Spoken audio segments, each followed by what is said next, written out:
everyone. Welcome back to Poppin In with Alexa and Molly. I'm Molly. And I'm Alexa. And we have a lot to talk about We today. actually do. We've already been talking. We were watching The Devil Wears Prada. And what's funny is we've both seen it and things would happen. We'd be like, yeah, like well, I gasp. hadn't seen it since I was like a kid. So Yeah. I've actually, it's like, you and Anne Hathaway. what do you mean? Well, they interviewed her because it was like the 20th anniversary or something recently or something like that. And they were interviewing her about it. And she was like, you have to remember, like, I haven't seen this since it came out. And I was like, that's Yeah, because you wouldn't wild. really just watch it, you know? Yeah. Like, if you were in something, I don't think you would, like, watch it while it's on TV. Yeah, that's Maybe true. you would, but... But yeah, so we've already been yapping. We've got our wine going. We had some espresso martinis, and we're ready to chat. We're ready to rock. We're ready to get down and clown around. Yeah. Most importantly, not with Jeff Bezos. No. We're not on that... We're not at that foam party. I know. I actually am excited that you put this on here because I didn't, like, look up a lot about it because I've, like, obviously seen stuff about it, like, in the zeitgeist, but I was like, no, Molly's going to tell me on the podcast, one, and two, if I click on anything, it's going to be all I get. Which is why, again, like, I've been watching Love Island, and now I can't, like, if I'm not caught up on the new episode, I'm like, I can't go on my phone because now that I look at Love Island stuff, I've had so much stuff spoiled for me. Yeah, I will say, like... The algorithm. That algo. The algo. Everything I know about Love Island is against my will. Like, I see it on Twitter. I feel like I could talk about it with you if you talked about it. Like, because I feel like I'm almost caught up with it. Yeah. It's crazy. Hey, hey, ho, ho, that algo has gotta go. Hey, hey. What's that? Like, you just know, made people, that up? No, people do that, Oh. like, at protests where they just, like, Specifically the algo one? no, they just will say, like, hey, hey, yeah. ho, ho, so-and-so's got to go. Yeah. Anyways. Okay. Protest queen over here, I don't want my guess. algo to go because I get a lot of fun things. I do, but I just don't want to click on one thing and then that be all I get ever. That is frustrating. Yeah. Or they'll think that, like, I'll look at one thing and then it's, yeah, like you literally just said. Yeah. I'm gonna repeat, but for me it's like more Yeah. dramatic because I care about it more. Yeah. You know what I mean? You're like, peep this, okay? I Yeah. click on one thing and then I keep getting I'm about to say something absolutely groundbreaking. Yeah. It's like, okay, sure. So, a little topic. Yeah. Jeff Bezos got married this weekend. I think it's over now. He had like a Yeah. 5-day wedding weekend. I don't know. To former journalist Lauren Sanchez. I think she's a former journalist. I don't think she's still a journalist. I don't think so. I I know nothing about these people or this event. I've only seen the photos from it. I've just been like, I don't want to be, I don't know. Yeah, so they got married in Venice, and it's been a whole thing because it's reportedly around a $20 million wedding. I've heard, like, it might have been more, I'm not sure, but, Which I was reading this thing, and that's the equivalent, like, if you do, like, you know, an average person's income to Jeff Bezos' income, it's, like, spending $32 right. on a wedding. Yeah. Which is crazy. Yeah. That, what did you just say, 20 million is Yeah. like $32 to him. Yeah, it seems low. That's why I'm kind of like, is it more than that? But honestly, if you did more, like, what are you gonna, Like, it seems for a low for him. wedding? Like, what are you gonna do besides that? Well, they had, like, again, this took place over the course of, like, a few days. It also, they had around 200 guests, which, again, actually, I mean, that's a lot, but it's not, like, the most it could be. But the wedding, like, prompted protests from local residents in Venice. It was kind of, like, you know, pushback against, like, tourism in general in Europe, like an overload of tourism.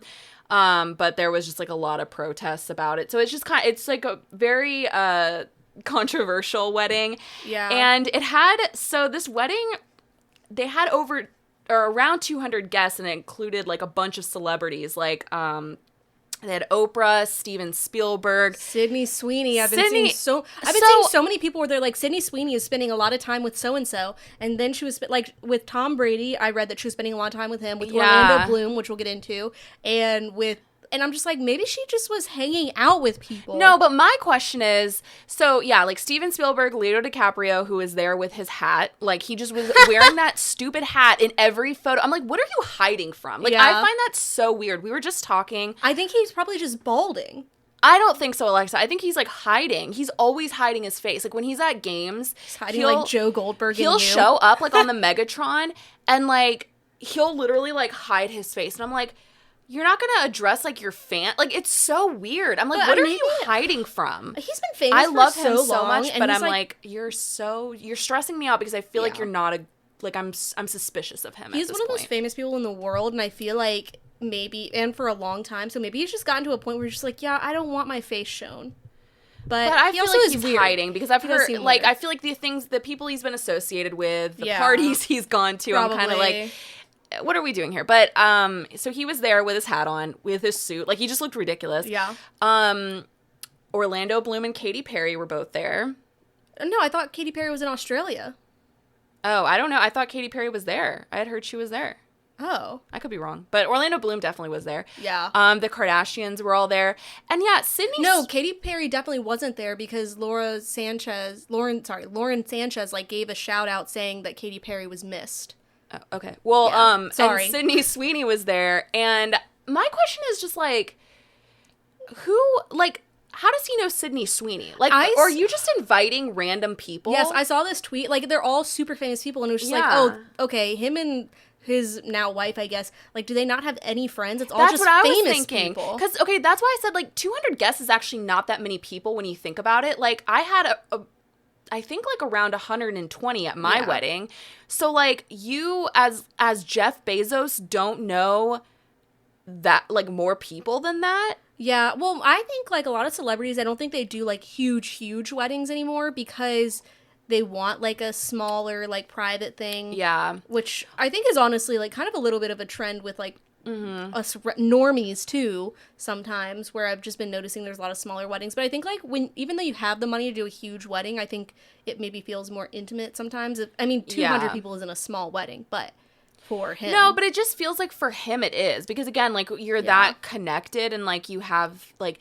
But it's just felt like a big PR stunt. And I think that is, like, the culture with famous people is they have, like, when you think about, like, you know, like, Meghan and Harry, they had a bunch of celebrities at their wedding. And, like, some of them they were, like, friends with, but, like, I feel like a lot of it is just about, like, you know, inviting famous people. I even saw on... like, I remember, like, recently there was an episode of The Kardashians where Khloe and Kim went to a wedding in India for this, like, I think they're, like, the wealthiest family in India. Like, they're just, like, the super wealthy family. I don't remember exactly who they were. But they've never met them. Like, they've never met the Kardashians. So it was, like, an honor to have them there for them. But I was like, wait, so they don't know them. Why are they invited to, like, their most intimate... I guess just to show, like, yeah, we're wealthy, we have the Kardashians here, and also the Kardashians be like, yeah, we are the stars of your wedding. I'd love for Sydney Sweeney to be at my wedding, but, like, you know, it is, like, it's your wedding. Like, that's supposed to be, like, an intimate affair with, like, your family and, like, friends. Like, why would you invite somebody you don't know? I mean, I don't know. And I feel like, again, it's all, like, I think maybe Jeff Bezos just is, like, a billionaire and wants to be like, look at my billionaireness. Like, I think he's maybe like one of the worst kinds of billionaires where he's just like I just want to, like, he's just like I think a nerdy guy who became a billionaire and wants to be like, look at how cool I am now. Yeah. And also, like, I don't know why everyone is just like foaming at the mouth for Sydney Sweeney to be like not single again, because again, like, most of the headlines I've seen, like, from this event, and again, maybe it's just my algorithm, have been like, Sydney Sweeney with XYZ, Sydney Sweeney with blah, blah, blah, the outfit that Sydney Sweeney wore. And I love Sydney Sweeney, but I'm just like, there were so many other celebrities there, and why are we just, like, foaming at the mouth for this?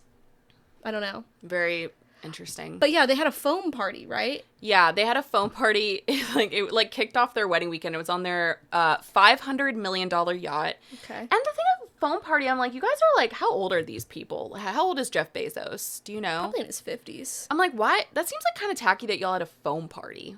What do you do at a foam party? Like, it's just foam there, and yeah, then you're and it just like feels hanging a little out? too, like, it just feels like kind of tacky for them. But that's kind of like, the whole thing just felt like, if you've seen like photos of it and like just everything, like the whole wedding just felt very tacky, and like it really made me realize like I have more taste than Jeff Bezos and Lauren Sanchez.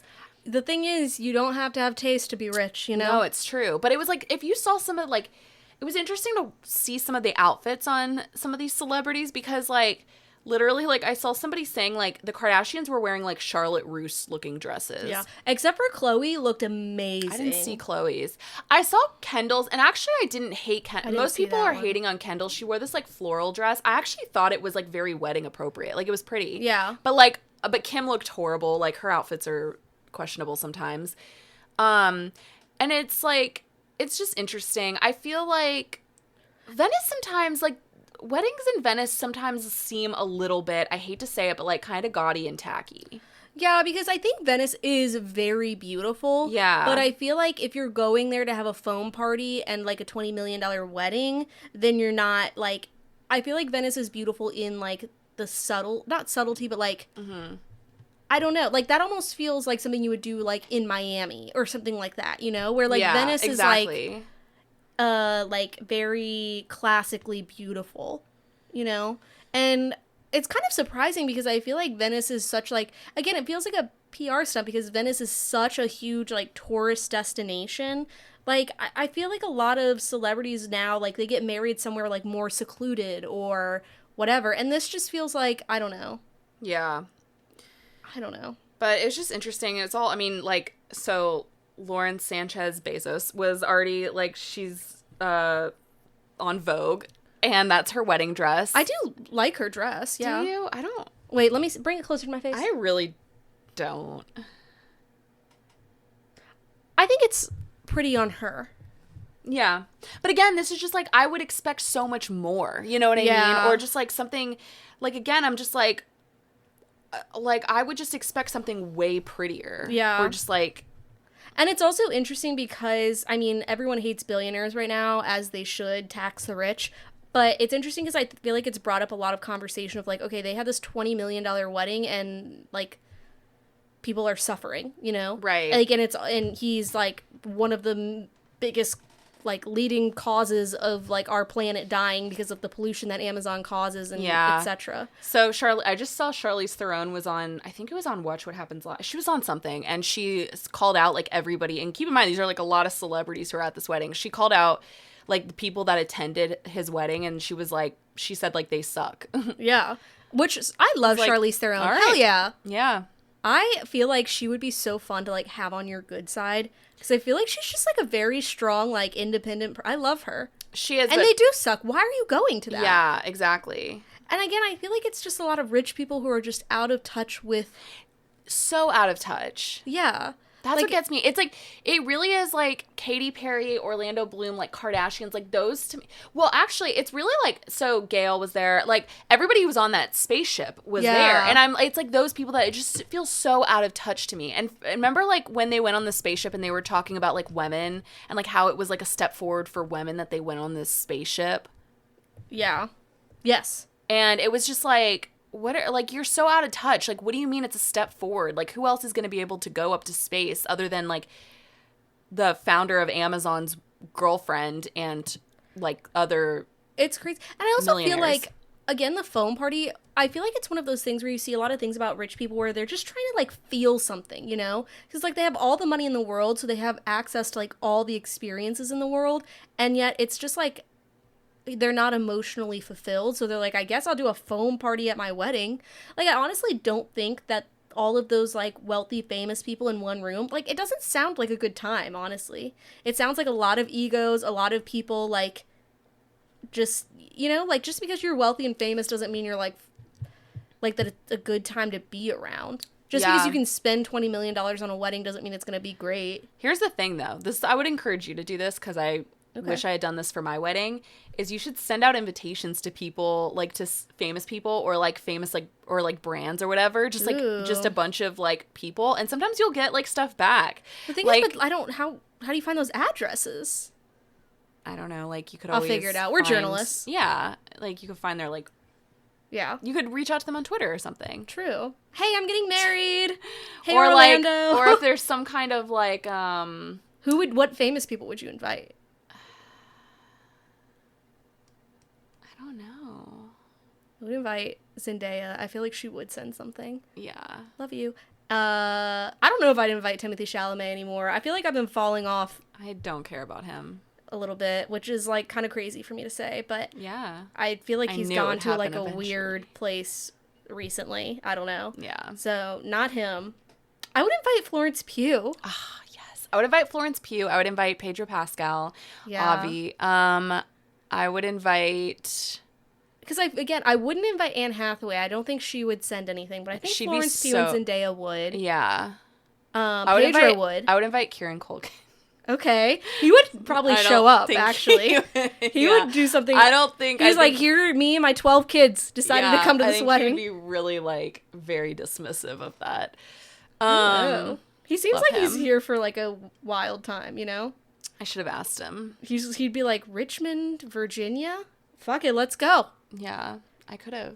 Get the PJ. I could have asked him right to his face. Yeah. Oh, yeah, that's right. He walks by and you're already, like, here's my wedding invitation. I was already married, though. He doesn't know that. It was like 2 months ago. You think he's going to look at the date? He just like, okay. I would invite him to your wedding just so, like, if he showed up, I'd be like, it's me! Yeah, next time you go to Broadway, let me know. I'll send you some invites. I think I will let you know. I think you'll be aware. Yeah, that's true. We've spent the past 3 days together, so... but anyways, this wedding... Yeah. I don't know. It just, I was curious if you had, like, seen anything about it at all. It just felt it felt very tacky to me. And I was just kind of felt like a fake wedding. And, like, Yeah. maybe they love each other. I don't know. But I feel like, again, with a lot of rich people, it's just, like, they are searching for some sort of meaning and, like, emotions. And it's because you've already achieved everything. Like, part of the thing that sucks about working is, like, you always have to work to make money. But also, like, I think people who don't sometimes, like, if you are just, like, sitting around all day, maybe you, like, don't have, like, a sense of... And they work, and they, you know, work, quote-unquote. Yeah, but, like, in a different way. Yeah, but it's... Yeah. But you're out of touch, and you go into space. And that's all you can kind of really do. Right. And that's why, like, I feel like you see, like, a lot of kids who are, like, born into wealth will just be, like... They're, like, fail sons or whatever, because they just, like... They don't have that work ethic. Like, they have nothing to... They don't have the fear of poverty to keep them going. Yeah. To quote, what's-her-face from The White Lotus. The fear of poverty. You know, like, us, we will have that fear until we are billionaires. Support this podcast. Until we are billionaire podcasters. Yeah, we will have that fear. And that's fine. And honestly, I think growing up in the middle class, I will always have that fear. Like, I could make $3 million or whatever, which honestly isn't, like, you know, a crazy amount of money these days. But still, and I would just be like, oh my God, am I going to be able to afford my rent? No, this is going to sound, like, really, like, out of touch or whatever. But, like, when I was little, I used to, like, literally just growing up as a kid, like, I would piss my parents off because I would always be like, are we poor? Like, are we going to be poor? Like, it was, like, my greatest, like, fear. I think it's being products of the recession. I used to ask my parents if we were going to lose our house constantly. And we actually, I didn't know this, but apparently came very close to it. But, like... I didn't know that. Like, my parents were just like, why are you asking us that? And I can't imagine, like, having that stress and your, like, 11-year-old's like, are we gonna be homeless? Yeah. Oh, God. Like, imagine, like, worrying about it and then you just have this, like, little voice next to you, like, what's for dinner? Yeah. Like, oh my God. And you're just like, I don't know if we have health insurance. So, yeah, Jeff Bezos' $20 million wedding, us kids of the recession. It's weird because I just saw an article where it was, like, a lot, like... It was, like, it showed her wedding dress, and it was, like, much like the wedding, like, details have been, like, locked up or whatever, and I'm like, I feel like I know everything about this wedding. Like, I've seen so much about it. I've seen all their guests. I've seen those... Details have been locked up. Yeah. And I'm like... In a clear box? I'm like, what do you mean? We've seen, like, a lot. What do you mean? We know that there was a foam party. We know how they celebrated their, like, 5 days. We've seen the whole... Worldwide private wedding. We've seen what the wedding venue looks like. We've seen her dress already. Yeah. We shouldn't already have seen her dress. The wedding was literally... I guess that's kind of just, like, being in life, though. Like, I saw something... God. I'm, like, I'm going out of, like, order. Like, I don't even know what I'm saying right now. But... It's that espresso martini. I know. This girl that I know, she was in... Like, whatever, I won't say. But, okay. She, like, posted a photo of, like, okay, both of these girls that I knew. One girl went to the other girl's wedding. She posted a photo of her in her wedding dress before the bride did. Which is, I like, see that a really lot. rude. I see that a lot. I think I did that with you, maybe. Oh. I posted, like, the night of. Oh, whatever. It is, like, you're not technically, I mean, I don't care. It's fine. Never mind. Okay, that was awkward. Like 2 years. I don't, if you're mad at me from 2 years ago, you're like. No, I fine. Literally, like, it doesn't matter. It's no, but I'm not mad I get about what it. You're saying. But, like, that is, like, kind of technically, like, And if you did, it was probably like one of the photos. I don't know, but I never mind. I don't know what I'm saying. I wasn't mad. I don't care. That's okay. Actually. I think it's the one where we're lifting you up in your wedding dress, so you can't really tell. I also forced you guys to lift me up this weekend too. No, I think it was my idea again, and then you were like, "You do if you guys want." I've been doing this for like 10 years, me up, or lifting people up. All of my college photos, I would make people. I'd be like, "I'm gonna jump, hold me," and they'd be like, "What?" And then it's just me being like, And okay, it's one thing to lift other people up, but to force other people. I do that too. I'll be like, I'm lifting you up, and it's like funny. I've already got one leg in my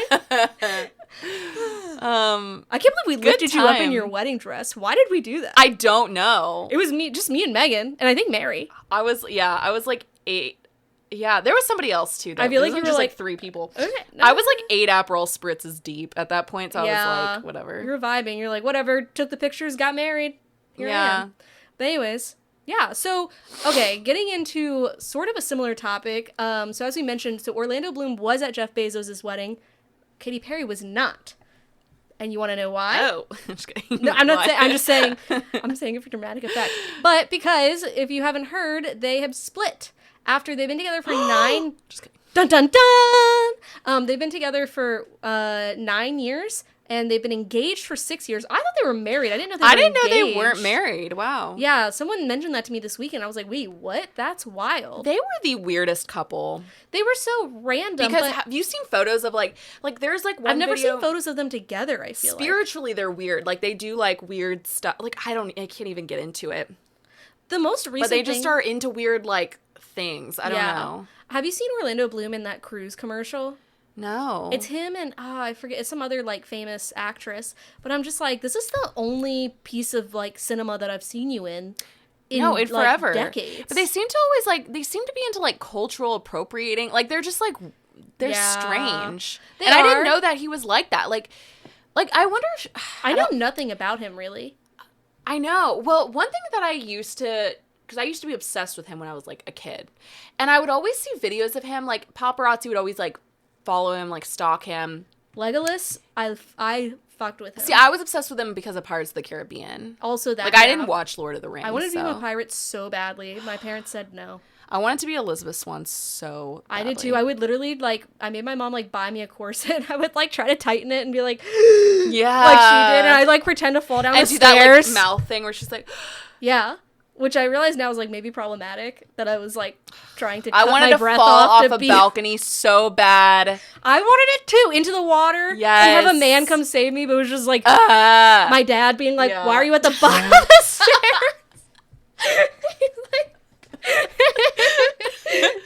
Anyways. Yeah, they were just... I thought they were cute, actually, for a little... Like, at first I was like... I almost had like a wave of how I felt about them where I was like, oh, that's so random. And then they were together for so long. I was like, maybe they must really love each other. It kind of bothered me because the thing is, I'm a fan of Katy Perry, like, as far as, like, I used to love her music. Yeah. But as a person, I do think she's, like, kind of a weirdo. Yeah. And so I always felt like they were, and I don't really know enough about his personality to say whether he is a weirdo or not. I now get the idea that he is. Yeah. But I used to think he was just, like, you know, I didn't think that. So I was always like, why are they together? They just don't seem to, like, match up. Like, I just never got that. I don't either. Also, like, is Orlando Bloom, what else has he been in besides Pirates of the Caribbean and Lord of the Rings? House of Lord of the Flies. Like, I can't think of anything. Wasn't he in Troy? Was he? I don't know. I thought he was. I could have just made that up. I feel like but those are his 2 biggest things. Yeah. But those are the things that, like, you wouldn't have to work if you were in those 2 franchises. They're, like, 2 of the biggest franchises, like, ever. So I feel like you wouldn't really have to. But I feel like he's not... The thing is, I actually... Like, I've always really loved him, but you're right. I don't think I've seen him in that many other things. But I've always felt like... Or maybe this is me being biased towards actors and thinking actors are sometimes more elite than, like, singer. Or not elite, but more... Like, a little bit... I don't know what I'm trying to say, but, like... But I think, like, we talked about this before, where I think it's, like, we care about, like, TV and film probably more than we care about music. Like, whenever people are like, oh... Like, sophisticated. I guess I've always just felt like they're more sophisticated than singers, which is, like, not true at all. Like, that's just me being, like, more biased towards, like, actors. I'm like, oh, like, you guys are so talented. Like, singers are very talented as well. Like, I think Katy Perry is talented. I just, like, I always just felt like they were a weird match. Yeah, I do think, though, like, relationships in quote-unquote Hollywood tend to last longer if, like, you might both be famous, but if you're famous in different mediums, sometimes it's like, okay, so you relate on the fame level, but it's not like, oh, I'm an actor and you're an actor, and, like, like, sometimes that works out well, but I mean, obviously, as we've seen, it doesn't a lot. And I think, like, sometimes you just have to have that little bit of a mixture. Do you think, like, because you know how people say, like, actors are kind of their own, like, they're very dramatic, they're very, like, sensitive, they're weirdos. Yeah. And I think, and they have, like, a lot of, maybe sometimes they have a lot of issues, especially the more talented you are, that comes from, like, kind of a darker place, maybe. So I always think, like, do you think actors that are maybe not as good, like maybe they're more like action stars or whatever, do you think it's more easy for them to be together than like an actor who's like super artistic and like really meta, like, you know what I mean? Like, I almost wonder I actually think the opposite, because I think of like Cillian Murphy, for example, and he seems to be doing like fine in his relationships. Yeah, that's or like true.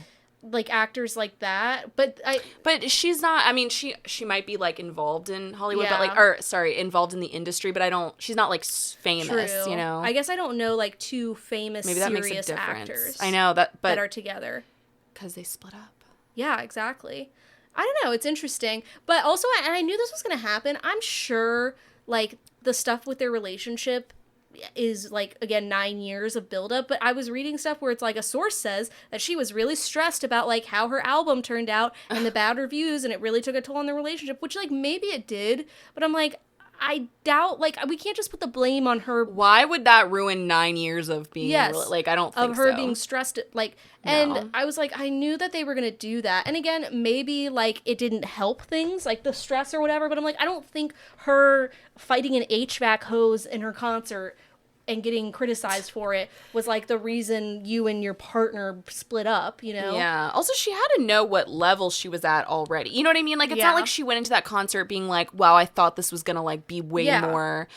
I feel like she got what she probably expected out of it. Yeah. And it's interesting because people are like, oh, first, like, all the bad reviews and the stuff with her concert and now this. And I would think almost that, like, the stuff with Orlando Bloom, well, one, I think famous people break up a long time before we know that they break up. Yeah, for sure. And two, because people were like, she's doing great, she's doing fine. Like, Orlando Bloom seems fine. I'm like, yeah, they've probably been broken up for, like, a year and we just didn't know. But also, I feel like they've been together for 9 years. And I feel like when you break up after 9 years, it's usually something that's like a long time coming. It can't be just like sudden. It can't be the effects of her concert that didn't do well. Like, but do you remember, I don't know if you remember this like lives in my mind rent free, but do you remember when Katy Perry she used to be with Russell Brand? Yeah. And they got married. Oh, yeah. Again, it was like they were weird Didn't together. They ride on an elephant? Yes, they got married in India, I think, or somewhere. I can't remember, but they had like a weird not weird, but it just, again, it always just feels like cultural appropriation,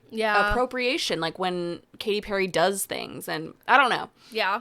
But he obviously, like, I am not comparing the two of them because he is just he's apparently a horrible person. Awful. So he is, and he was horrible here. So she was in her documentary, he literally told her he wanted a divorce 5 minutes before she went out on stage, and they have like footage. They show footage of it in the documentary. She's like literally sobbing, like laying in her in her like dressing room, like sobbing, and then like getting up and like having to get up on stage, and then she goes on the little like platform thing that raises up into the stage. Yeah.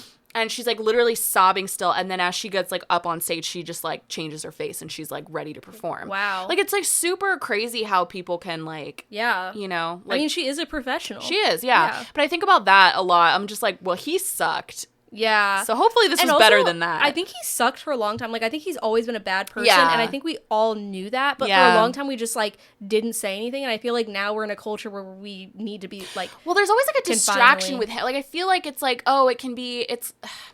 Like, I feel like a lot of the time when people are bad, it's, like, then they, like, find... you know, religion, and then they get really into that, and that's what he did. He's been, like, super religious, but in a weird way. Yes, and then but that kind of is, like, almost like a distraction, so it's, like, people are like, oh, wow, like, he found, you know, this, and it's just, it always is What always used to make me mad about him is, that, like, autobiography that he wrote called My Bookie Wook. Ew. I used to see it in Barnes & Noble all the time, and I was just like, it's stupid. I didn't even read anything, but I was like, stupid. Oh, my bookie, like his book. Okay. Yeah, I was like, my what is my bookie book bookie? or I thought you were, something, yeah. it sounded like a Star Wars thing. No. God, I wish. But anyways, and it sounds like they're going to co-parent their child, Daisy Bloom. He has a really cute son from Miranda Kerr's. Yeah. Is that how you say her name? Miranda Kerr? Yeah, I think so. His relationship with her. I think his name was like Flynn or something. Yeah, I saw something about it earlier. I remember seeing him when he was little and he like looked just like Orlando and I was like, that's a very cute kid. Yeah. Which also, how old is Orlando Bloom? I feel like he's definitely in his 40s, right? I want to say 50s. When I look at him, he looks older than in 40s. So. Oh, he's 48. Okay. Oh my gosh, here he looks like a little bit more towards his age. Yeah. What else was... Okay, now that I'm here... Yeah, now that I'm on the Wikipedia. I mean, Black Hawk Down. That was a pretty big movie. Yeah. He was on a show called Carnival Row that came out like a couple years ago. I want to say on Amazon Prime, and it had Cara Delevingne in it. And it was like... well... It was like a fantasy show, but it was like also... Oh, that sounds really familiar. Yeah, she was like a fairy or something. Yeah, like, I it can't, seemed really weird. Yeah, it was like something like that.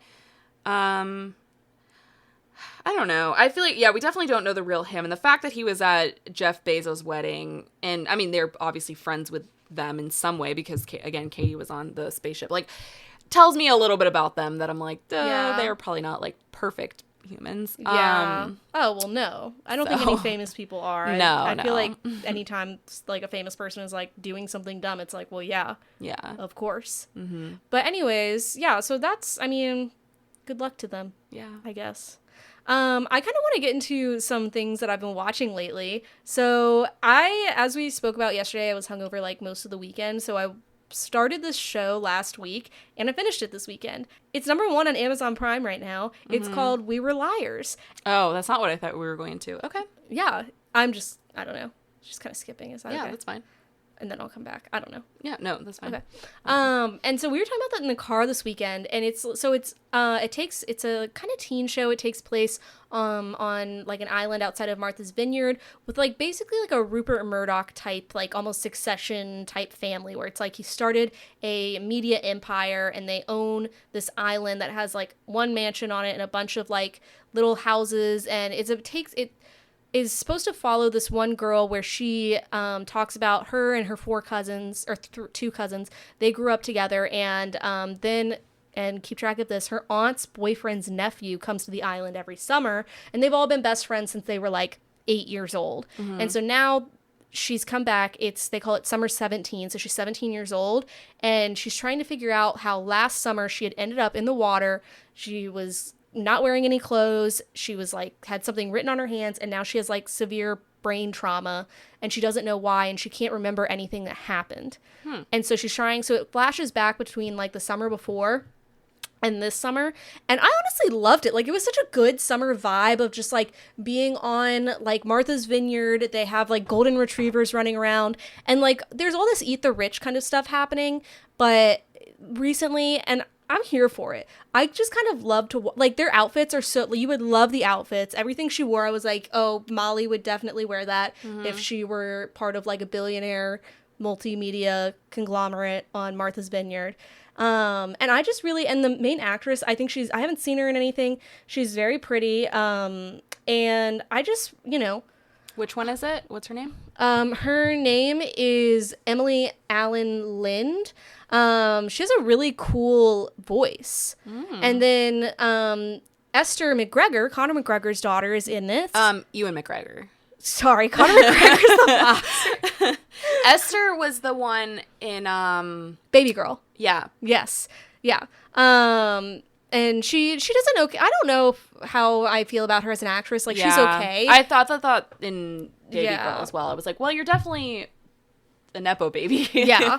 But so you see, she's like talking to her friends, and they're like, we can't tell you what happened because you have to figure it out on your own, because like if we say it, you get like these migraines, and she has like a seizure or whatever. And so you're like, oh, okay, what's going on?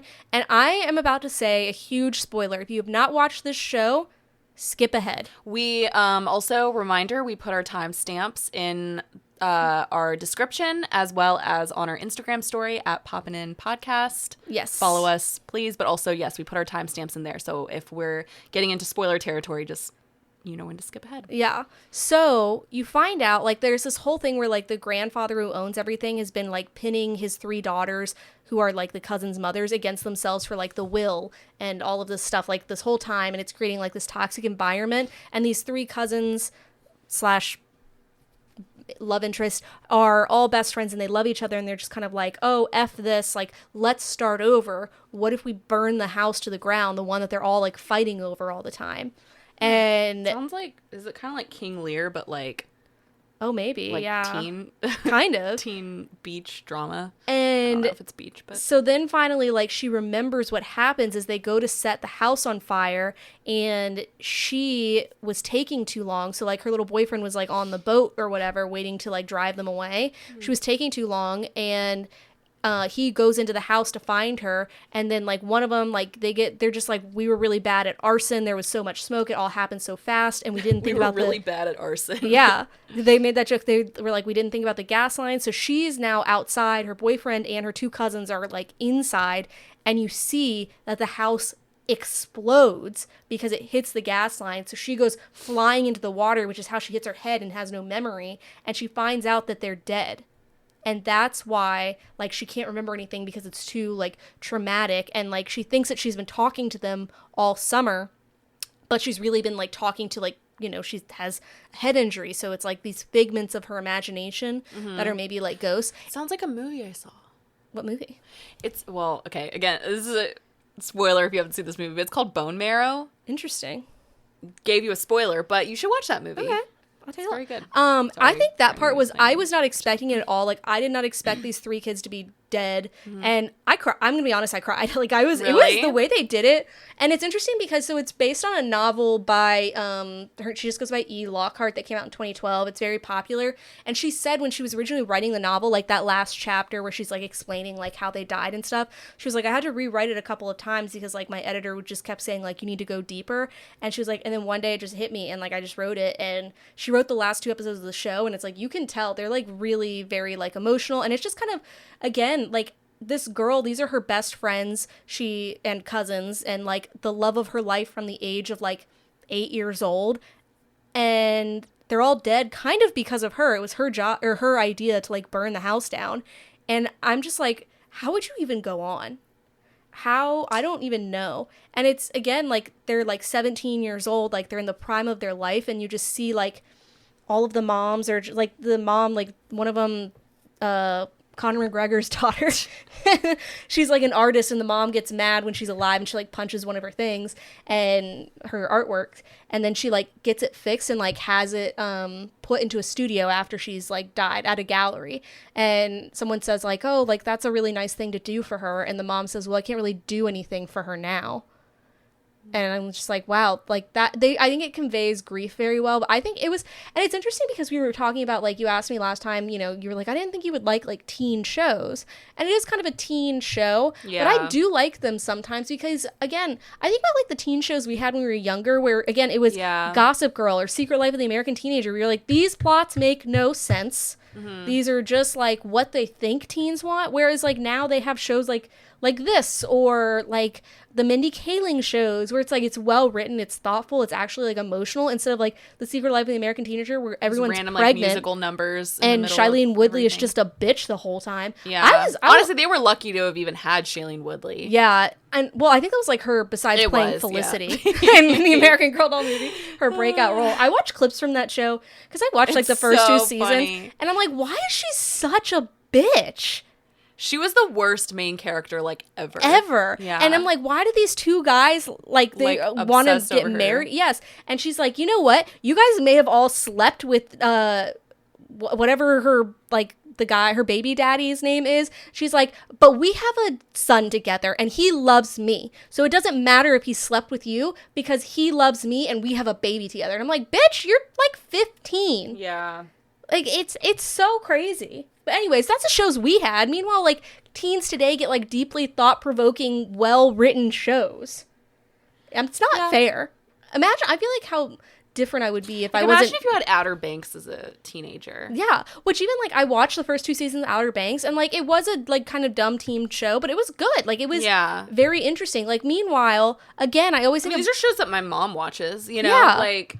Like, I just think about in Gossip Girl when Chuck tried to sell Blair for a hotel, and then they ended up together in the end, and everyone was like, oh, like, we ship them, we love them together. What? And I'm like, why is this what we're promoting? CW. But I almost feel like Gossip Girl was at shocker, we had this conversation already this weekend, but like in the car on a way to a party. We were like, we're gonna repeat all this. Yeah, we're literally like, oh, just for you guys. But I feel like Gossip Girl was sort of on that, like, it was almost there, like, that was kind of like a more elite teen show. I didn't watch it, but I'm just saying. I watched all of it. I don't think it made no sense. It was kind of a wild show. Yeah, maybe not then. I just maybe feel like the first 2 seasons, but then you're just like, what? You know how people like to rewatch it now, so it's obviously like somewhat good, I guess. I don't know. I didn't watch it. I actually was never. I never. The thing watched is, it's not. I think it's good for like nostalgic purposes. But it's not one of the like. If I watched it today as an adult, I would be like, "What the fuck is this?" Yeah, or I mean, I guess Vampire Diaries is kind of like that too. But I did rewatch Vampire Diaries like during the pandemic. I love Vampire I never Diaries. rewatched it because I actually didn't even finish it. You should. I didn't finish it when I rewatched it because I got distracted. But it kind of holds up. Well, as I've been like rewatching Lost, I've been like, should I watch Vampire Diaries? Like, and hot take, in terms of like vampire content, I sometimes think the plot and stuff is better than Twilight. And I love Twilight. Like, even like the books are different; they're completely different. But I'm just like, okay, this has like a lot. Like, I'm sure it's a lot more depth and the acting is a little bit better. But yeah. Yeah, I loved Twilight. Like, even when it came out, I was like, "Oh, you'll never hear me say that anything is better than Twilight." They like if they had cast Nina Dobrev as Bella, I would have been like, "This is different." She's too tan, but you know. Yeah, I don't know, but anyway, we digress. Yeah. But anyway, so I would say if you like that kind of stuff, give it a watch. I liked it. Cool. Yeah, I want to talk about Tiny Chef. Oh, well, I want to talk about Tiny Chef. I know. You said this to me. It brought me joy and sadness. I actually might start crying while we're talking about this. But if you haven't heard, there's this show called Tiny Chef. It's basically a Nickelodeon. It's like a stop motion clay little claymation show. It's about a little creature. I don't even know what he's called. I don't either. Little Tiny creature. Chef. His name is Tiny Chef, and he basically teaches children to cook from his little small kitchen. Yeah. It literally was a sketch show on social media, and it evolved into a 2-season Nickelodeon show, but it ended up going on to win an Emmy Award, like a children's children's and family Emmy Awards. And it had a bunch of guest stars on it, like Kristen Bell, Alan Cumming. And then all of a sudden Nickelodeon decided to cancel it. It won Emmys. I'm not sure why they canceled it. Yeah. And in the perfect, literally the most perfect response to their show getting canceled, they animated, instead of announcing it, just being oh, Tiny Chef was canceled, we're so sad, they animated Tiny Chef finding out that his show was canceled. It's so sad. And it's one of the most heartbreaking things I've ever seen. I actually might start crying. He's literally cleaning, he's cleaning his little house, his little kitchen, and he gets a phone call, and he talks weird. He sounds like the chef from the Muppet Chef. The bear. No, just no, he sounds like, what's that little fleur, whatever. I never watched them. You know what I'm talking about, though? He's a chef, I think. Actually, he's a chef. Orange? I can't remember now. I just hear his voice, but he sounds like him. He's a little voice, though. But he gets a phone call, and he's just canceled? What do you mean canceled? Yeah. And he starts. He's so happy, and he's like, hey, I'm excited to start filming or something like that. And he's like, oh. And then he keeps it professional on the call. He's like, oh. And then he starts out, he's like, but I have so many great ideas. For the next season, I got Jane on board, and so-and-so's coming back or something. And then he hangs up, and he's just like, oh. And then he starts cleaning again. He tries to get back to whatever he's doing, and then he just he starts crying. He goes to his bed and starts crying into his hands. I was like, I wanted to kill Nickelodeon. I actually want to kill Nickelodeon. I'm curious. I want to watch an episode of this show because, and I was talking to Chris about this, and he was like, the thing is, it doesn't seem like it's a show that kids would enjoy. That video that was made, it's kids aren't gonna watch that. But it's really, I had never heard of it, obviously, because I'm great promotion 28 years old, but. It's apparently, I'm sure it's so I don't really know what happens on the show, but it's brought a ton of attention. Florence Pugh even spoke out about it. I'm actually about to cry. It was he literally was like, I understand, I love you too. Yeah. And he just what also cracked me up is so you sent it to me on a tweet and it just showed up as a picture and you were like, this is so deeply upsetting to me. So I just read the caption they canceled it. I was like, oh yeah. And I literally was like, no, Alexa, you clearly, like, you started talking about something else. I said, Alexa, like, you clearly didn't, like, watch the video that I sent you because it is, like, the most heartbreaking thing I've ever seen. And then you texted me back and you were just like, I'm so sad. And, like, I sent it to Matthew, too. He was, like, at work or something. And he literally was like, why did you show me that? Like, he was so sad. It's so upsetting. But it's, like, because of all this... It's managed to earn $80,000, maybe even more. This might not be a total update, but in crowdfunding so far to like bring it back, I guess. Which I don't know, is that like I guess $80,000 in crowdfunding is a lot, but like not enough probably to produce a new show. But, no, but like a lot of celebrities have spoken out about it, and they're like, please, like, it's just crazy that they would cancel it. It is, me too. And I wonder what the rating, like, I don't know how interested kids were in it. Like, it seemed like a show that adults would be like, oh my god, this is like, so this cute. Is genius. Yeah. So it must not have been like making money, but like creatively it's really good, clearly. But yeah, hopefully they bring it back in some way. I feel like almost like it seems like whoever decided to do that was like really smart because it was very smart. It was a brilliant and manipulative move. It's so manipulative, and I really support it. I wonder, has Nickelodeon said anything about it? I don't know. They must be like kicking themselves right now. Probably not. They're Nickelodeon. Well, because everyone's like giving them death threats. Like you're like everyone, me. Yeah, no, literally, I'm like so angry. Molly like posted a note everybody to Nickelodeon like earlier everybody today. Was just like so angry, and I think like a lot of like photos of like people are now like looking at Tiny Chef more. Yeah, like he's really funny, he's so cute, and like now something I think will come of it. But I saw that like it popped up on my feed like a while ago before it got canceled, and I was like, oh, what is this? And then I couldn't really understand the creature, and I was just like, he talks weird. It's like interesting. I had never heard of it in my life before this. I had only seen it like it came up on, my algo is strange sometimes. It's like, wow, you want to watch Succession and Gossip Girl? Okay, we don't know what to do with that. Yeah. Here's Tiny Chef. Yeah. Yeah. But shout out to him. Shout out. I had to talk about it because it Queen. Made me very emotional. Theme. They, them. Theme. Yeah. That's how he would talk. Theme. Yeah. Jane. That's my God. My impression. That's how it was. Just anyways. So sad. But on to a show that's getting started. So I wanted to talk about this last week, but we ran out of time. So this isn't like breaking news, but if you don't know, a new Real Housewives cast is coming out. I don't know how many franchises they have now, but it feels like they've got hoes in every area code. I mean, yeah. I mean, it's crazy. So they're now doing the Real Housewives of London. I'm not a Real Housewives fan, but you know me, I love a Brit. And so I'm like, maybe I'll get into it. If they throw that accent I was actually going to say, like, why were you so wanting to talk about this? Because I was a little confused because I was like, I didn't think you really watched Housewives. So. I think people are really excited for it. It's not the first international Housewives, but it's definitely like, I don't know. I just love like British things, so maybe I don't know. It's surprising that they haven't had this already. Like I guess I think of Lisa Vanderpump, and she's British, so I just always like assume there's a British. And it's interesting because I think the people who are cast, like I was looking at it, and I don't like a lot of them.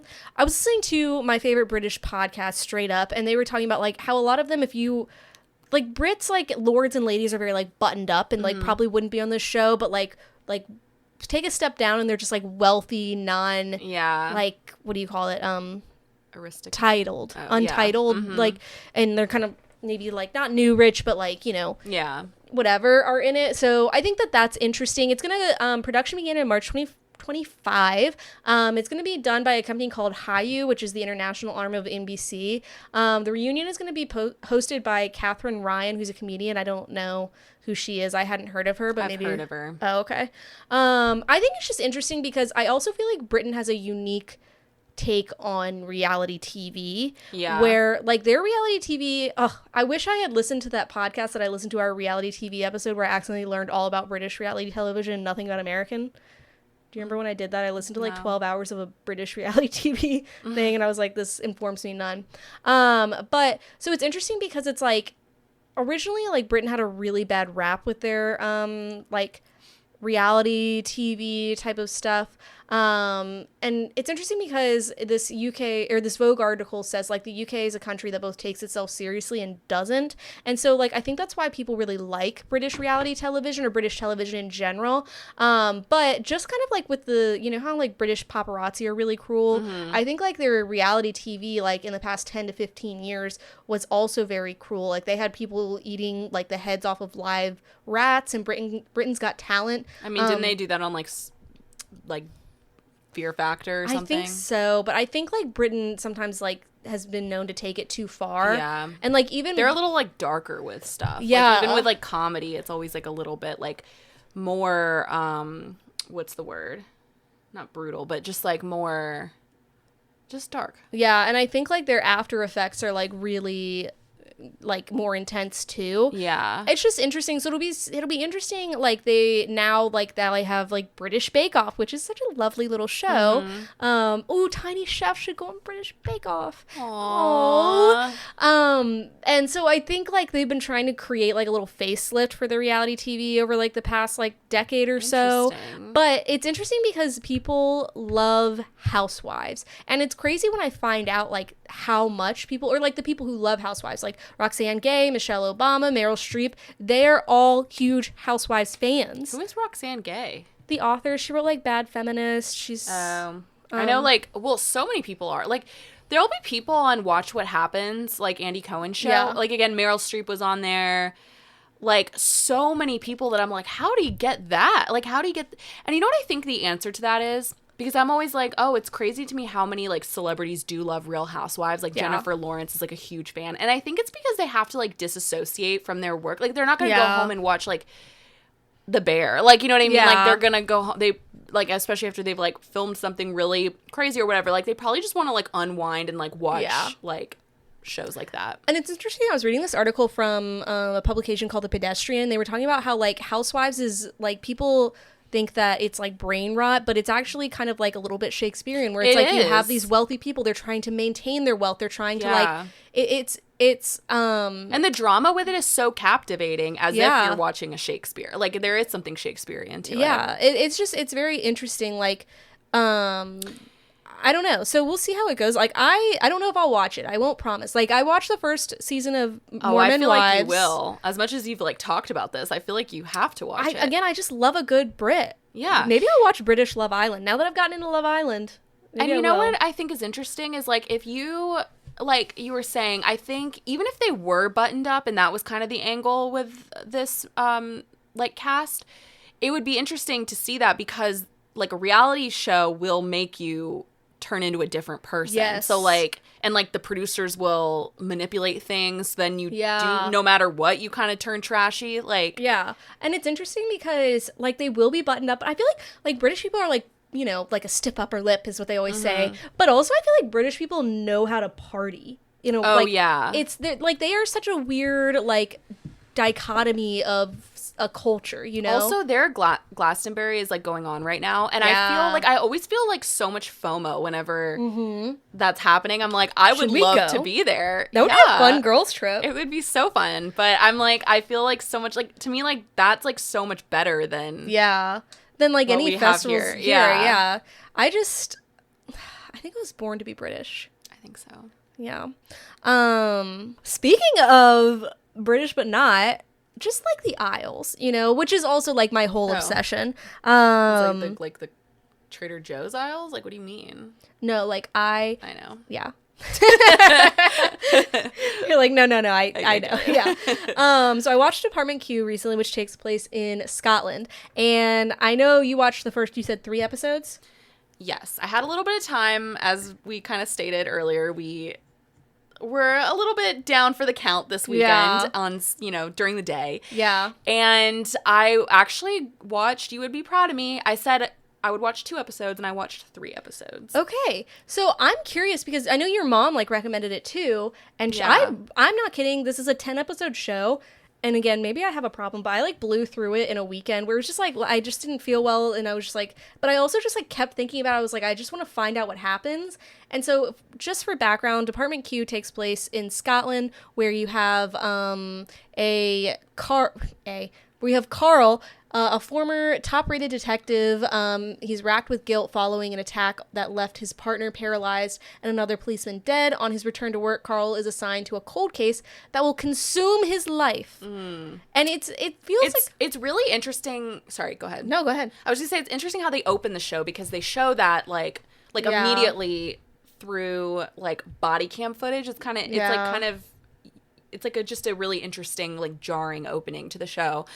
They show the like attack that causes him like kind of trauma, I guess, from it, and it's a very like catching opening. I felt like I blew through the first 2 episodes, and then episode 3 was kind of when I was like, and like I think I had to start getting ready, but I was just like not like as into it anymore. Interesting. I wonder what it was about episode 3. I don't know. I just wasn't like paying attention as much. But it's hard for me to sit there. I cannot binge shows. I can watch maybe like, I did binge The Bear, but I'm literally almost done with the new season. But those are 30-minute episodes. Yeah. It's hard for me with a show like this, which is they're long episodes. They feel long, and it's like 10 episodes. Yeah. So it's kind of crazy, but yeah, I get that. I just really thought that they set up the first episode well, and I won't spoil it for anyone, but like just the way they set up the cold case. And I think I love a good cold case. And I also really liked the dynamic between, like, the little team that they have, like, Akram and, I forget the girl, but her hair is amazing. Yeah. She has red hair and it's curly. I follow her on Instagram now. Really? Layla or something, I think.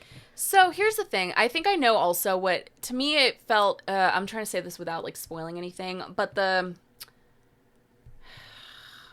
cold case, like, the case, and you're seeing like what is actually happening while they're trying to figure it out. Yeah. The thing that's actually happening felt really like slightly like ridiculous to me. I don't know. Interesting. Yeah, it just was like, oh. Yeah. I mean, it kind of reminds me of like it's things that like have actually happened. It reminds me of that guy recently where it was like he was like stuck in that his parents locked him in that room for like 14 years or something.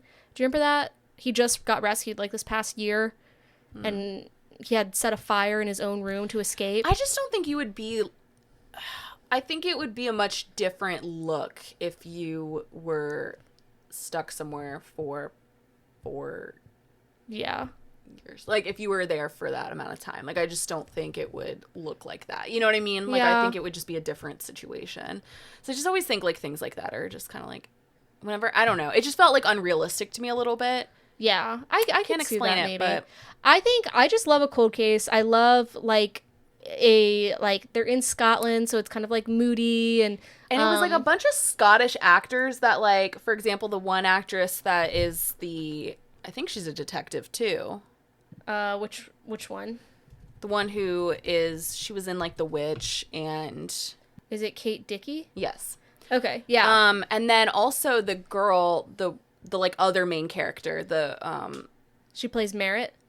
Yes, she was in Under the Banner. I know. Of Heaven. I was about to tell you she plays like Matilda. The British. Her name is Matilda. Oh yeah, she's Scottish, I think. Yeah, and Matthew Good plays the main lead character, which this is the first time I've seen him in something where usually he plays, not to like be punny, but like a good guy, like he's like a nice whatever. Yeah. And I kind of loved him as like a scruffy little. Yeah, like, and you said he reminded you of David Tennant, which I could kind of see. Yes, I was like, he did. Yeah, like, have you ever sounded seen like him too. The parody of like a casting room where you walk in and it's just like everyone who's like kind of like you, but not. Yeah, that's what I would picture for the two of them. But they don't really look alike. It's because of his beard in this one. Like, if, without the beard, I would have never thought he looked like him. Really, I feel like I think they have similar like mannerisms or like the way they like. David Tennant's like a small guy to me. I think he's pretty tall. Is he? I thought he was like short. Why did I think that? He just kind of gives me like Simon Pegg vibes, you know? Yeah. There's no way he's tall. He's 6 foot. 6'1". Really? Yeah. You can tell because like when he stands next to people, I mean he's not like crazy tall, but he's David Tennant? Yeah. Maybe I just haven't seen him in that many things. Well, no, I have. Why do I think he's short? He seems short to me. I'll be honest, I've never gotten that vibe. Like, he is long and lanky. He's maybe it's the He looks like he's been stretched out by a rolling pin. Okay, maybe that's what it is. It's like And I love him for it. No, I love him. I love him. Matthew Good is interesting because I've only seen him in Downton Abbey. I realized I was like, I've seen him in Downton Abbey, and I'm I sure I've realized seen he's him in been other things. Other things. Yeah, I was like, I'm sure he's been oh. in like a million I things. think he's so handsome. He's handsome. I didn't really. He was in The Imitation Game. I don't remember. I saw that movie, but Oh I don't yeah, he remember him did in play. Abigail. He plays the vampire in A Discovery of Witches, which I thought was the most boring show and book ever. Yeah, I'm I sorry. never watched that. I know it's a hot take. Oh, he's in Leap Year. I do know hated that. I Leap love. Year.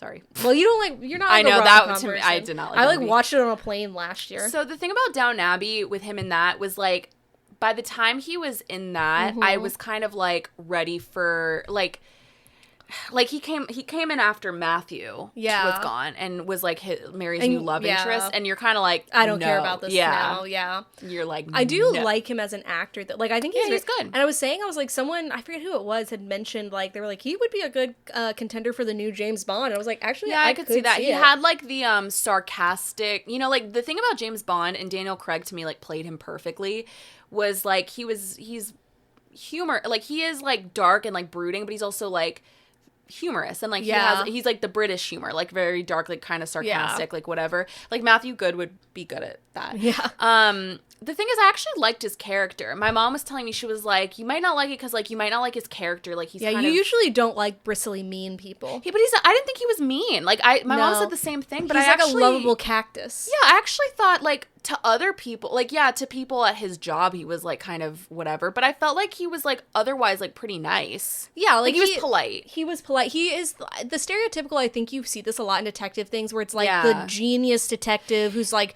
all I care about is this job, and like you guys are idiots. Yeah, things like, because I was comparing him a little bit, like I was picturing the way that my mom was describing it. I was like, oh, like I was picturing like Sherlock, who like is like an asshole to everybody. Yeah, he kind of gives that vibe a little bit. But he didn't to me, because I felt like he was actually like, for the most part, like he was pleasant to people. He just maybe. And to be fair, he just got like shot through the neck, right? Which isn't like be in a little bit of a bad mood. In the first which is crazy when they talk about like So again, it happens like in the first scene. He's like going to a house with his best friend / partner, police partner, and the bullet goes all the way through his neck and into the guy's spine, which is so crazy.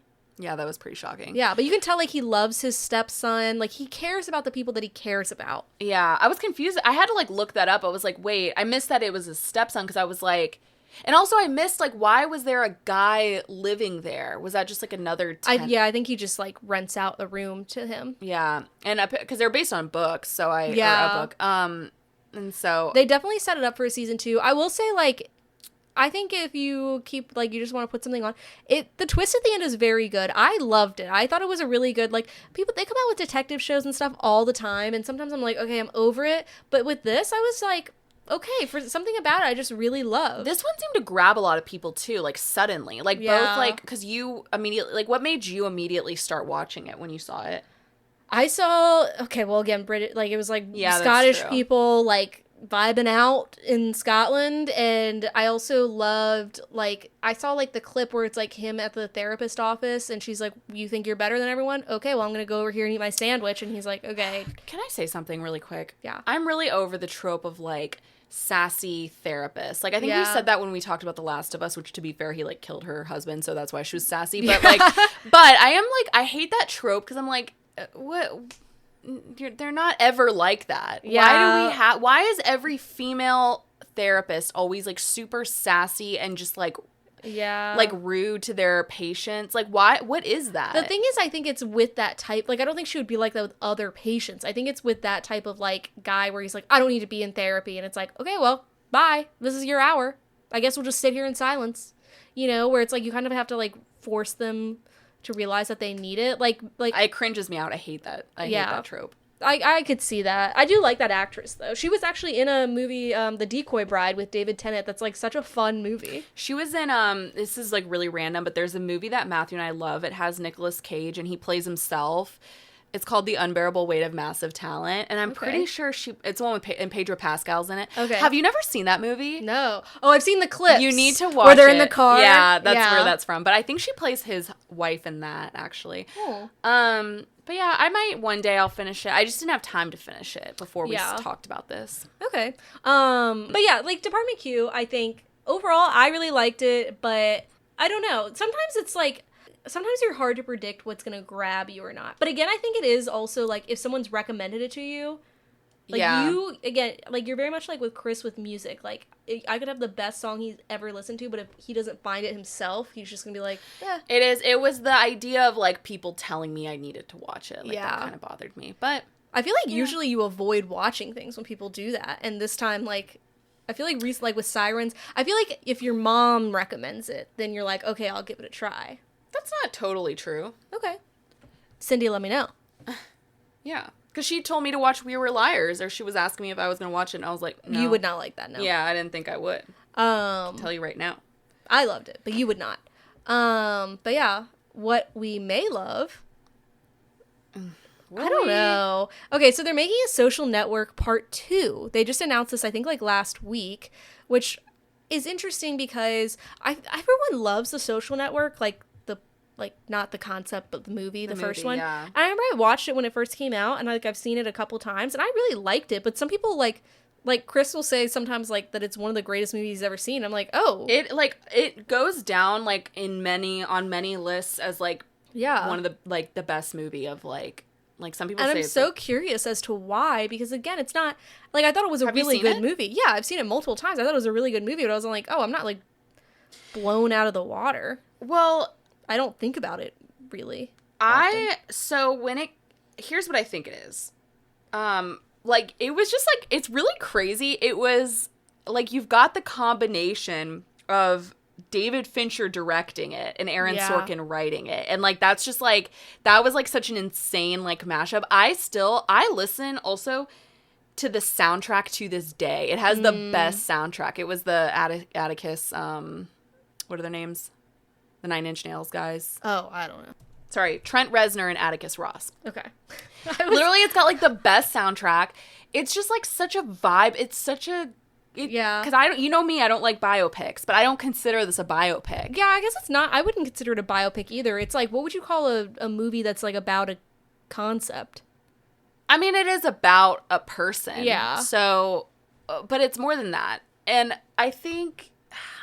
that was a hard year for the Oscars too. I remember because so The King's Speech won Best Picture, which I still am kind of stand by, but I'm also actually I sort of think The Social Network should have won. Yeah. But they're making, for whatever reason, a Social Network Part 2, which I am, like, actually really disturbed by. Yeah. So this time it's going to be written and directed by Aaron Sorkin, and I guess he said, like, he had been wanting to do a Part 2 for a while, but he just, like, didn't know what the plot would be. And then after, like, January 6th, as in, like, the Capitol riots, he found new inspiration by realizing, like, Facebook played a part in it. So apparently Part 2 is going to explore the story behind the Wall Street Journal's The Facebook Files, which is by Jeff Horowitz.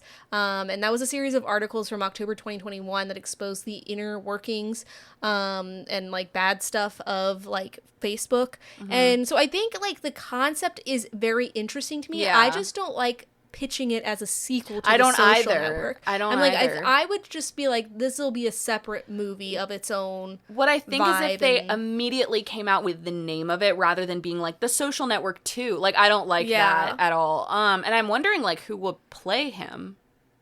I don't know, because it hasn't been said that Jesse Eisenberg is going to reprise his role, but it doesn't sound like it's going to be as focused on Mark Zuckerberg. Obviously, Mark Zuckerberg is going to, like, make an appearance, but I don't think it's going to feel biopic-y in that way. I think it's going to be, like, focused on, again, like, the concept and, like, Facebook, like, meta as a whole. Yeah. My thing, though, is I just feel like, again, sometimes when we make movies about current events, I'm like, I just think we could wait, like, 10 more years for it. Like, I want more information. I want more, like, perspective, like, etc. But you mean this isn't over yet, so, like, right, so more can happen. Mm-hmm. And I don't want a Social Network 3. Like, I just don't think it should be something, like, again, we say this all the time, but I'm like, I just want some original IP. Like, and this could be original IP. It doesn't have to be The Social Network 2. Yeah, it kind of reminds me, like, I'm not, like, comparing these two things, but in a way I am, of, like, the fact that they're making, like, a Gone Girl Part 2. Like, when I found that out, and there's Are they? Yes, and there's no Gone Girl 2 book. Like, so I was Yeah. just like, what? It's just like with was- Leanne Moriarty's books where like 9 Perfect Strangers. That was 1 book. Big Little Lies. That was 1 book. Yeah. But we got, what, 3 seasons out of that? I don't know why I'm comparing Gone Girl to Social Network, probably the Atticus Ross and Yeah. whatever of it all, but like I'm just like, like why would you do that? We don't need it. Like, it's such a good standalone thing. Yeah.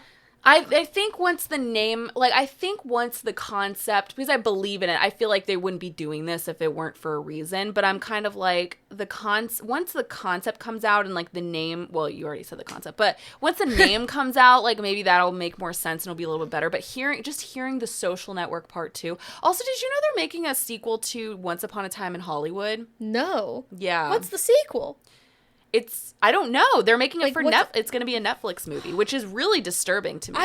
Again. And it's also, not Aaron Sorkin. Who was it? It was like, just because it made money the first time doesn't mean we have to keep it going. I was watching this interesting thing from the New York Times where they talk about how Jaws would never get made today. David Fincher is directing it. Like, Quentin Tarantino is writing the script, but he's not directing it. Interesting. I was just like, what? What are we doing here? But yeah, so I was watching that thing. No, you're good. Where they were like, Jaws would never get made today because it was based on a book that had just come out like literally the previous year. It's a bunch of unknown actors. Steven Spielberg was like 26 at the time. Yeah. And it's like no studio would take that risk today to make. We're all making like The Social Network 2, which again might be good, or we're making Fast and Furious 37 or whatever. But because I think like movies just like didn't matter quite as much back then. Like, they did, but not to this extent. Do you know what I mean? I guess. I don't know. What do you mean? I feel like that movies have mattered since movies. They matter, but what I'm saying is, like, I don't think they matter, like, finance-wise as much. They didn't as much then as they do now. Like, I would say that, like, right? it didn't cost as much to do a movie. Yeah, like, it wasn't as big of a, like you said, like, they wouldn't take that risk. Like, I feel like back then they just like would. I don't know. Yeah. Like, I don't think like I'm not saying like movie stars weren't a thing then, but I just think like, I don't know. I just feel like the film industry is just such a different, it's more giant now than it was then. Yeah, I guess so. I don't know. I feel like That's how I see it. I think it still was. I'm not saying it wasn't, but I'm saying it is bigger now. I think also maybe studios felt like they could make more money because now like they're navigating kind of this weird landscape of like we have movie theaters, we have streaming. Nobody wants to go see a movie, but people will go see like these big blockbusters.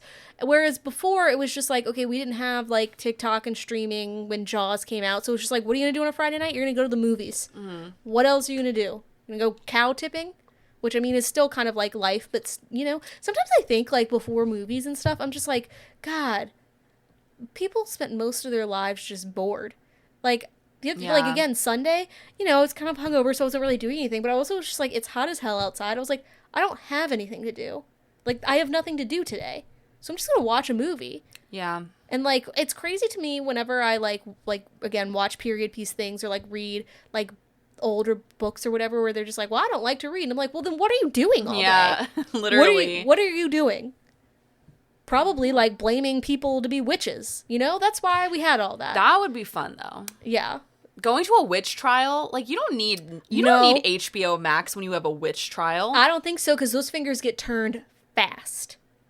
I would not want to be a woman in any time before now. I wouldn't either, but I'm just saying, like, imagine going to a witch trial and being able to follow that trial around, like, literally following it around. Like, that would be crazy. Like, you don't need Paramount Plus when you've got a witch trial. Yeah, that's true. Where you're just like, yeah, I saw Nanny Good in the Woods with the devil. Yeah. Yeah. Anyways. You can just make shit up. Yeah. You could say anything. Yeah, and people are like, that sounds true. Yeah. They're like, yeah, I saw Poe floating above my house. Yeah. The devil was carrying her. And you would be like, I believe you. Yeah, I would. I think, how did we get here? I don't know. But I don't know. I just think, like, again, I'll watch it. It'll probably be very good. But just, like, we don't need to market as The Social Network 2. No. But I think once, like I said, there will be a name that comes out. It's just ugly right now. Yeah. Yeah. Know? Maybe. We'll return to this. Yeah, we will. Once we have more information. Yeah. But so speaking of legends, sure. I guess. Yeah. Anna Wintour. I almost said R.I.P. She's alive. She's well. Yeah, but she's not leaving Vogue, but leaving her current position at Vogue. Mm-hmm. So she announced that she was stepping down as head of editorial content at Vogue on June 26th. She's been in this role for 37 years, Molly. And when I saw that, I was like, that's crazy. I actually don't know how old she is, but I'm like, that is wild. And it's interesting because, like, I feel like Anna Wintour and Vogue are kind of synonymous with each other. Yeah. More than any other, like, I don't know who the editor-in-chief is of any other magazine, I'll be honest. And I've known for a long time who Anna Wintour is. Like, what do you from think the age that, of, like, 9. going away party for her is going to be like? It's going to be just like the Met Gala. I almost feel like it'll be like a funeral. Yeah. It'll be like the Queen's funeral or something. But the thing is, so she's not leaving Vogue entirely. She's still Yeah. keeping a position as the company's chief content officer and global editorial director. So whoever takes like the new position is still going to be working under her, but she's not going to be like in her current position. I think she will be working at Vogue until the end. Yeah, probably. And it's just interesting because we were watching The Devil Wears Prada when you came over, and people have said, like, you know, Meryl Streep's character is very similar to Anna Wintour in a way. Well, where, that character is based on her. Yeah, but people have said, like, it's pretty accurate. Yeah. Which is so interesting because I feel like Anna, like you were talking about when she, like, lays out, like, the table placements or, like, the seating arrangements and stuff, and how, like, you know, like, she'll just straight up be, like, kind of mean. Yeah. And say, like, mean things about people. And I'm like, yeah, well, it's Anna Wintour. Like, if she said my name, I'd be like, oh my God. Have you ever seen her eyes before? Yes, I have. Okay. She very rarely, like, is photographed without her I sunglasses. realize I don't think I've seen her eyes. She started wearing them, like, 15 to 20 years ago because she... Well, she's already always around, I mean, I don't know if it's a reason, but she was always around cameras. Well, she thought her eyes looked aged, actually, so she didn't like to see them. It's interesting. They're like, aged because the camera's always flashing in her face because she's always at the If I were a famous person on the red carpet, I'd be wearing sunglasses the whole time. Like, I can't take one photo without being like, I'm gonna die. Yeah. But, so it's interesting because I just feel like she's such a cultural phenomenon in Touchstone, and I don't even know how she got that way, but I would say she has one of the greatest influences in the world in terms of, like, everyone knows who she is. Like, you want to be on her guest list. I wonder what her salary is at Vogue. I mean, I couldn't even. Yeah. And it's interesting because, so just like thinking about her legacy, when Anna Wintour became editor of Vogue, she replaced, I guess she was a legendary editor at the time. Her name was Grace Mirabella. This was in 1998, and it was a scandal because Mirabella found out that she was fired from her husband, who called after seeing it on the evening news. She was fired from Vogue, and she didn't, like... Again, a top tier, especially in 1988, to be the editor-in-chief of Vogue, you find out you're fired via your husband seeing it on the news. That's crazy. She also, like, started the Met Gala and made it, like, the fashion, like, show that it is today. And I think it's interesting because, like, the Vogue of when she started in 1988 is so different from the Vogue of now, where, like, you know, even when you see, again, you watch The Devil Wears Prada, it's like these huge offices with, like, so many people working in them, and, like, print publication is just kind of dying a little bit. And even, like, Vogue, they had, like, 4 offices in New York City, and now, like, or they had more than 4, but 4 of them are now, like, taken over by TikTok. Yeah. It is crazy. It's just so interesting. And so I think what'll be even more interesting is, like, seeing who replaces her. Yeah. So, according to Forbes, there are 3 people who everyone, like, thinks it's going to be. The first is Amy Astley. She's the editor-in-chief of Architectural Digest. And she had previously helped launch Teen Vogue, and Anna Wintour had, like, basically handpicked her for that role previously. The second one, and I'm going to say her name wrong, is Kioma Nadi, and she was the first Black woman to hold a senior editorial role at Vogue, and she's the current editor-in-chief of British Vogue. And then the third is Kate Betts, who was the fashion news director at Vogue from 1991 to 99. Go ahead. Well, I just think it's interesting. I don't know. So you got that from Forbes, but the one that I've been, like, really seeing, who I think it actually could end up being, is actually Edward Enningful. Interesting. He is from Ghana. He is the British editor and stylist. He used to be the editor-in-chief of British Vogue. Okay. But he's, like, a very likely, like, person who could really step up in her place. Okay, interesting. So that's the one that I'm hearing, like, number one. Interesting. Yeah. And I definitely think like it's going to be hand selected by Anna Wintour. Yeah. Which some people were saying they want like a almost Succession type thing where Anna Wintour's daughter, her name is B. Schaefer. And it's literally B-B-E-E, like Buzz B. I didn't know that. But she is a television producer, so it's not really likely, but people are like, ooh, like, they're like, let's see it. Let's see that drama. Yeah. Well, and Edward Enningful, he actually launched like a rival fashion magazine. I think it was called like, it's Condé Nast. I don't know how to say that. Condé Nast. Yeah, Condé Nast. So I don't know if like he would be like picked. Wait, I think I know what. Oh, he launched ID Magazine. Yeah, so, and there was, like, a documentary earlier this year. I can't remember what it was on, or what it was called, but it was on Disney Plus. I watched it. It was, like, on, like, the history of Vogue in, like, the 80s and 90s, or mainly, like, the 90s. And that was one of the things, like, they were talking about was him. He was in it, and he was talking about, like, launching ID because Vogue had been so, like, just, like, skinny white people of the upper crust. He was like, I want to see like real people that look like me, and he did, and it became a real competitor for a while. Yeah, I think they had a feud, so that's why I'm like, I'm not sure where that would stand, but I've seen his name being like mentioned a lot, and somebody that would like it's interesting because from watching the documentary it sounded like Anna Wintour had a feud with like a lot of people, but they've all like patched it up, and I don't know again. I mean, you wouldn't want to be on her like bad side, exactly. And so it'll be interesting because like whoever's taking over her role, I mean, just like in any, like the media landscape now is like so different than it was even like 10 or 15 years ago, where they're gonna be like taking over Vogue that is like different than Vogue has ever looked before. Yeah. Just in terms of like what they produce. Like, it's interesting. Have you picked up a Vogue in recent years, like on the newsstands? Not on the newsstands, but like I have multiple Vogue magazines. It's interesting. Have you noticed how thin they've gotten? Like Vogue, I used to get when I was like in high school. Yeah. And it would be like, it's a weapon. Like if someone tried to steal my purse, I would be like, I'm going to hit you with my Vogue. Yeah. And now, like, it's just, like, so thin and sparse. And it's because of, like, you know, everyone's on the internet and whatever. So it'll be interesting. I also think, like, perfect timing that there's going to be a sequel to The Devil Wears Prada. I'm so sick of all these sequels. I know. But I do think it'll be interesting because it's reportedly depicts Miranda Priestley managing her magazine's decline in the digital era, which is, like, very accurate. That is interesting. Is, like, Anne Hathaway supposed to be in that one? I don't know. I doubt it because she leaves at the end of. I'm not interested. Like, I don't want all these. I just don't want a sequel to that. Yeah, I think like the story's been told, it's been done. We just don't need it. Yeah, we just don't need it. But yeah, so that'll be interesting. I will be.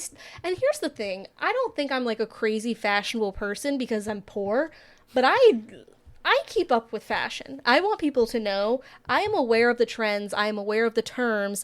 I am a regular like Vogue subscriber until recently. But it's interesting with Vogue, like I would never read one to like keep up with the fashion because like I'm never like reading that, but like I think like to me there's just like the main draw of Vogue now is just like the cover. Yeah. You know? Yeah, I do feel like a peak in your career is like the cover of Vogue, which Anna Wintour was the first person to be like, let's not put models on the cover, let's put celebrities. Yeah. And no one, like, which sounds so common now, but no one had really done that before. Which I think is really interesting. But I guess like, I don't know. It's like unattainable fashion that sometimes gets like boiled down to the masses. Yeah. Which is interesting. But yeah, I'll be keeping up with that. I'll be keeping up with the Anna Wintour situation because I'm just curious. But so in tradition, as in we've done this once and now we're doing it again, at the start of each month, we want to talk about like our upcoming joys, the things that are coming out that we are excited about. Yay! So I guess basically free promotion for all of these shows and movies. Yeah, and I have to be honest, I actually don't know if I have, like, and I feel like I've been naming the same one, like, but I can talk about my current joy. Okay, so this is my current joy. Oh, you said you don't want a spoiler, though. This is not much of a spoiler for you. What are you talking about? I was gonna say that my current joy is that I've been watching the new season of The Bear, which is actually much better than the last season, I have to say. Like, I've been, like, really, I feel like last week you were like, I hate this. No, I didn't. You didn't seem to. Yeah, when we watched that episode together, you were like, I don't really enjoy Oh, this. I think sometimes, okay, one thing I will say is, like, sometimes they're just too much with like the artsy. The first episode, I felt like the first episode was way too artsy, and there's still too much with like the long scenes where it's like they're not actually saying anything of substance. Like it's just long drawn out, like trying to be artsy scenes. They're still doing all that. But I think this season is already like more interesting than last season. I felt like last season is just like forgettable. Like I don't even remember what happened at all. Yeah. But my current joy is that Will Poulter has been in every episode this season. Really? Yeah, in the first one. Yeah, he was. Well, he wasn't in like the first couple, but since he was in, I think he comes in this third it's episode. probably to teach the baking chef guy. Marcus. Yeah. He comes in like the third episode, and he's been in every single episode, which is like really shocking to me. That's my current joy. And also just like I'm enjoying. I have been speeding through this season, but I don't know, future joy. You should help me because I feel like I don't know what my future joy is. I don't know. I don't want to say anything joys. that is your future joy because then you're not going to want to watch it. Like I'm like I can only think of like Fantastic Four, and like I feel like I've already said that. Yeah. Okay. I am excited for Lena Dunham's show Too Much that comes out on July 10th. It's going to star the assistant in Hacks, which you didn't watch, which is... You guys are very bitter about that with me, by the way. Because it's such a good show. The amount of times, like, if anybody brings up The Bear or Hacks, you guys just, like taunt me with that. And I'm like... Wait, taunt you with what? The Bear? Like, you'll be like, The Bear, like, it's not a comedy, Molly. And I'm like, okay. Oh, I'm joking when I say it. I said that to you on a text, and I was joking because it always gets the... That was or just a joke. Or you'll be like, Hacks, like, you and Chris, I'm like, okay, I'm sorry. It's just such a good show. It's so crazy. Ugh. Yeah, I don't know. But what is this Too Much show? I don't think I've heard of it. So it's coming out July 10th. I honestly don't know that much. I don't know too much about it. Oh. But I'm just like, I feel like it's the first thing that Lena Dunham's really come out like with since Girls, and it's just kind of like a coming of age type of thing. Let me find this. What's funny is I just saw a preview for something that she's in today. It's like a movie that's coming out. Who? Lena Dunham? Yes, and like she plays like some like an art teacher or something, and like Alexandra Daddario and Cole Sprouse are in it. It's like kind of random. Oh. Yeah. So the synopsis for Too Much: after a breakup, New York workaholic Jessica moves to London, planning on being alone. She meets Felix, who causes her to reconsider finding love again. It's probably not a show that you would enjoy, but then again, I actually wouldn't think that like you would have loved Girls as much as you did. What? It's like one of my favorite shows of all time. I know, but I wouldn't have like predicted it to you. Really? Why do you love it so much? Like, I think it's a good show. I think it's some of the best writing. Like, even like I'll go back. It is like the funniest, like best writing. Interesting. Like, ever. Yeah, and also the acting on the show is like, I always say this, I don't think anyone has ever let Adam Driver truly shine like he did on Girls. Like, I think that is like, to this day, I still think like that is his best acting. Yeah. Genuinely. And he's been in so many great things. But like, just like the acting on the show from everybody and all of the characters were just like so fascinating. Like, I just love it. Interesting. I liked it. I just...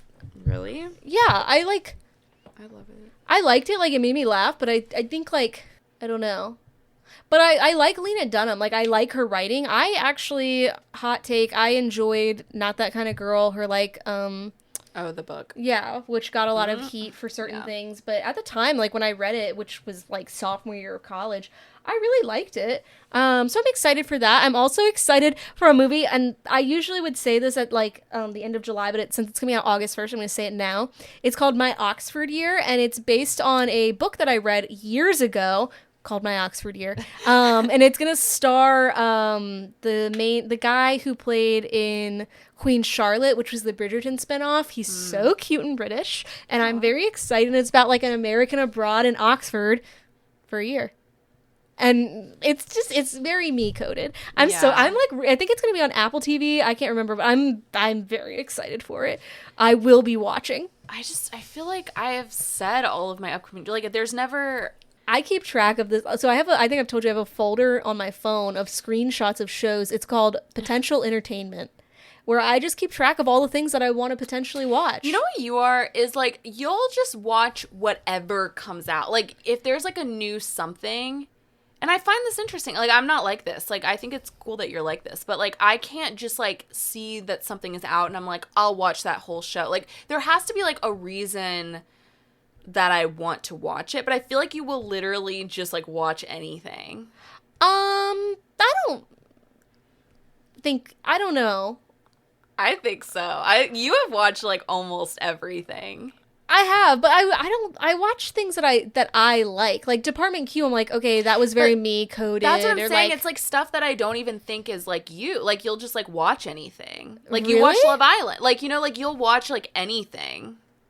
that's true. Love Island, interesting. I was not pressured, but convinced into watching. But like I can't be convinced into watching something. Yeah, well, you're like a cat. Like the more you convince you, the less. Like the more you try, the more you're like, no. Yeah, absolutely not. I don't know. Like, you question why I love girls. Like that's so shocking to me. It's like one of my favorite shows ever. I know. It's just like, again, sometimes like it's hard to predict things that I'm like, oh, she's gonna love this. Mm-hmm. Because, like, sometimes I can, and sometimes I'm like, oh, that's interesting.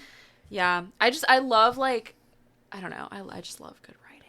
So yeah. Maybe this... I do, too, and I appreciate good writing. Like the guy who wrote Department Q did The Queen's Gambit, and that was one of the greatest shows of, like, the past 10 years. That. That's so crazy. I feel like that would be up your alley. I hear that it's, like, about chess, and I'm just like, that sounds boring as hell. But I know it's not. Like, everybody says they love it, but I'm like, I can't imagine watching a show about chess. It's so good. Yeah. I have 2 Funko Pops from it. Really? Yeah. I don't think I've seen one of them. They're hidden. Really? Not in the house. They're just in a box. I saw one. I stayed over Friday night, and I saw one in your guest room that I hadn't seen in a long time, and it was your little Shiv one. I thought you meant the Saltburn one. That one's in there, too. I didn't see that. Yeah. Oh, I saw your Shiv Roy one, and I was like, oh, I forgot she got this. Yeah. I have them. They're coyly placed around. Yeah, they are coyly placed. Well, one time I lined them all up at the same time, and it was really scary. It's terrifying. I was, like, living with a roommate at the time. She was like, oh, you collect those, huh? And I was like, no. Then you look like... I was like, I'm taking these down. Yeah, that's kind of a different, and no shade to anybody who does this, but it is kind of a different vibe when you, like, have them all, like, lined up. Yeah, it's scary. Not scary. Let's not isolate our listeners, but, like... It's not scary, like, of It's them. a little bit more, like, nerd, like... Yeah. Like, a little bit more fandom-y, I would say. I just think they're cute. I think they're cute, too. I think I have 4 now. But I have them in places... I think 3 of them are, like, from me, aren't they? They totally are. That's the thing. I don't think I've ever, like, bought one myself. They've always been gifts. Yeah. But I have them placed in strategic places. Like, one of, like, my Roman Roy one is in front of my Succession book on my bookshelf. Like, my Succession script. Like... I just have them in, like, fun little places. I have my Peggy one next to my laptop. Oh. You know? I have my Peggy one right here. Yeah, it's, like, on my desk. Yeah. Cute. But anyways, talk about what? I want to say... What is my upcoming joy? You have to help me. Like, what have I talked about a lot? No. What have I talked about a lot? Well, this isn't anytime soon, but The Odyssey. The Odyssey. I am very excited about. You just say that every month until it comes out. God, I feel like there is something where I'm like, I will be seated. Like, okay. I want to clarify, I won't just watch anything. Usually the things I watch, they're, like, very me-coded. You actually say all the time. I'm actually not being mean. You literally say all the time, I watch anything. Like, that's a quote from you. I watch, like, if you, like, when you guys are like, oh, I want to go to the movies, and I'm not really interested in it, I'm still just like, okay, sure. But I know. Sometimes it takes me a little bit to get interested in things. Like, if I said, Alexa, watch this show, I think you would like it, you're, like, on it. I have it already pulled up. You know what I mean? Yeah. Yeah. Damn, I don't know Maybe what my... I have a problem. Oh, no, I've already talked. I feel like... I mean, I just think you're, like, on a different viewing level. Like, I can't personally, like, binge something... Like, I can't binge that many things. I think it's how I disassociate from the world. But anyways, well, I guess Molly will think about her upcoming joys. I said mine. Well, I said a current joy. Yeah. Which is still upcoming because I haven't finished The Bear yet, so it's technically upcoming. Yeah. Exactly. And we'll probably be talking about The Bear very soon after your birthday. Woo! 29. Okay, we don't need to put my age out late there. 20s. No. Late 20s. No. Join us. Join us. I'm actually in the middle. I'm in my mid-late 20s. I don't think so. I am in the last 20s of my life. Yeah.